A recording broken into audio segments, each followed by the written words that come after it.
Oui, bonjour et surtout bonjour à tous les auditeurs de Radio Carré Jeune.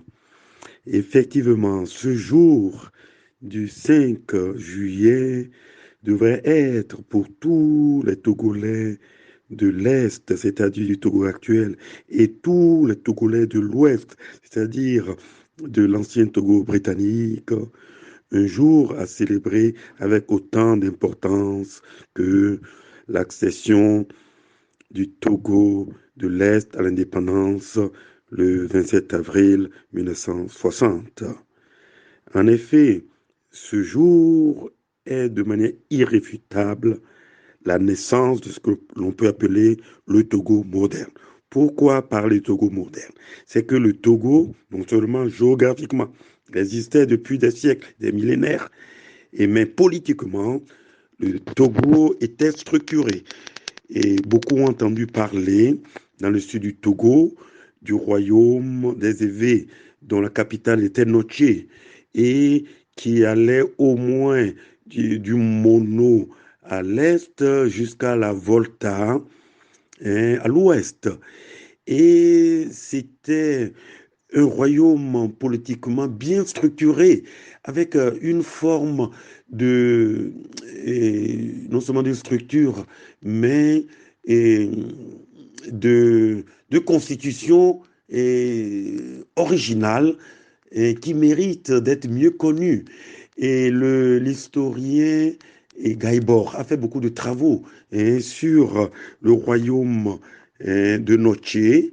Mais un point particulièrement intéressant sur lequel j'attire l'attention des auditeurs, c'est la Constitution, qui est une sorte de constitution royale, une sorte de constitution de démocratie royale, en ce sens que le pouvoir du roi était contrôlé par une, une assemblée de sages qui est l'équivalent, je dirais, d'une assemblée nationale. Et ce qui est intéressant, c'est que le mandat du roi était limité. Non seulement était limité, mais à un moment donné de l'histoire de Notier, et le roi, au terme de son mandat, devait se donner lui-même la mort, parce qu'il représentait Dieu sur terre, et personne d'autre ne pouvait, je dirais, mettre fin ni à son mandat, ni à sa vie. Et bien sûr, cette constitution trop exigeante, en tout cas très exigeante sur le plan euh, du pouvoir politique, a été rejetée par le célèbre roi Agokoli, qui a supprimé cette constitution et a établi une dictature qui est restée célèbre. Voilà, ok, je vais revenir donc au Togo moderne. C'est pour dire que la date du 5 juillet, qui correspond au 5 juillet 1984, est la signature du traité de protectorat entre l'Empire prusse de Bismarck, représenté au Togo par Gustave Nachtigal, et le roi Mlakba de Togoville. Et à partir de cet acte de signature relativement anodine, eh bien, le Togo sera refaçonné, hein, et le Togo va prendre cette forme moderne que nous connaissons. Mais la forme moderne que nous connaissons actuellement au Togo n'est qu'une partie du Togo façonné par les Allemands, qu'on peut appeler le Grand Togo ou bien le Togo allemand. Et le nom que les Allemands avaient donné, c'était Togoland, qui était, je dirais, qui représente, et le Togo actuel ne représente que les deux tiers, hein, du Togo allemand, qui fait à peu près 90 000 kilomètres carrés. Et donc, ceux que l'on peut appeler les Togolais modernes, ils sont repartis actuellement entre les Togolais de l'Est et les Togolais de l'Ouest. Donc, cette date doit être commémorée par tous les Togolais sans exclusion, sans exclusion de nos frères togolais de l'Ouest. Et c'est par accident et par injustice que nos frères togolais de l'Ouest ont été séparés de leurs frères togolais de l'Est.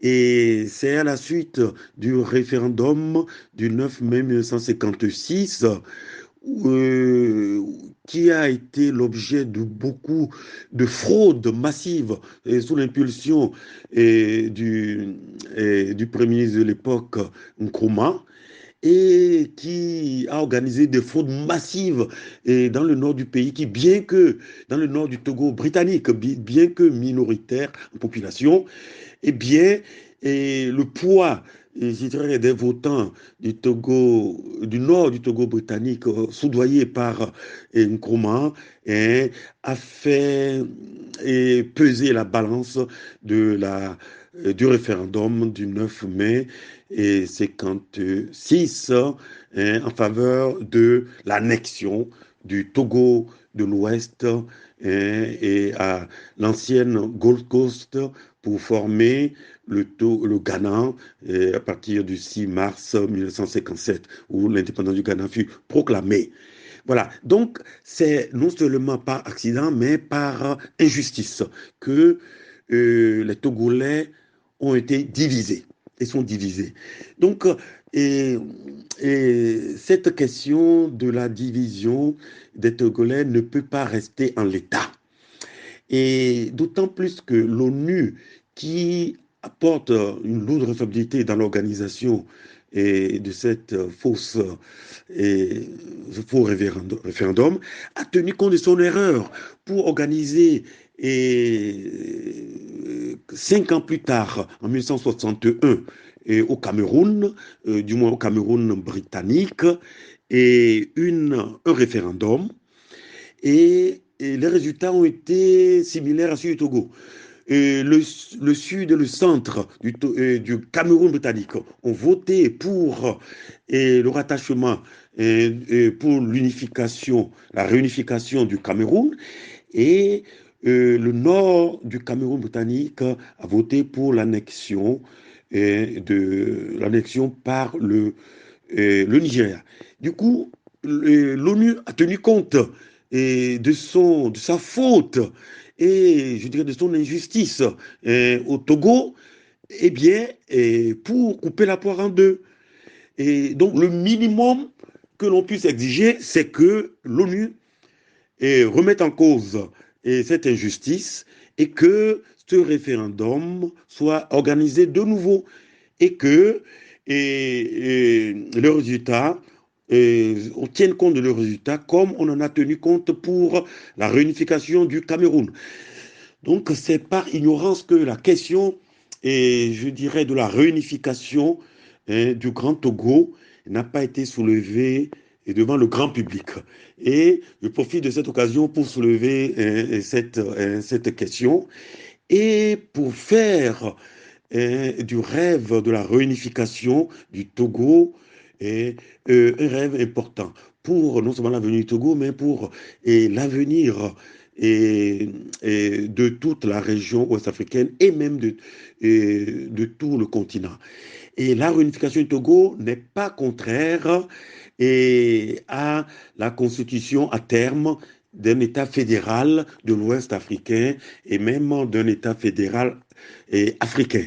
Et c'est le programme explicitement proposé par le père de l'indépendance togolaise le jour du référendum qui a séparé politiquement les Togolais. Donc il disait que la question de la réunification se posera plus tard dans un cadre plus large. Eh bien, il est temps, hein, et 138 ans après la naissance du Togo et 66 ans après le faux référendum qui a consacré la séparation des Togolais, il est temps de réparer l'injustice et surtout il est temps que l'ONU répare cette injustice. Il y a un proverbe, un adage chinois qui dit celui qui a commis une faute et qui ne la répare pas en commet une autre. Voilà.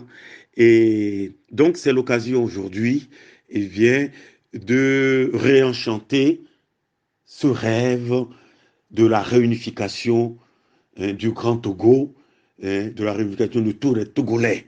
Cela s'impose d'abord à cause de l'exemple de la réunification du Cameroun, et cela s'impose surtout à cause de la réunification de l'Allemagne, qui s'est passée en 90, après près de 45 ans de séparation au lendemain de la Seconde Guerre mondiale.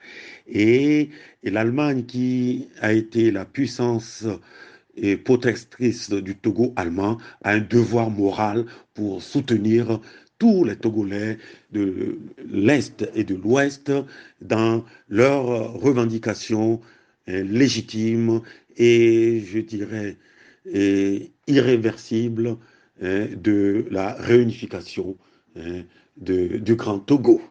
Voilà le message que je tiens à faire passer à tous nos frères togolais de l'Est comme de l'Ouest. Je vous remercie.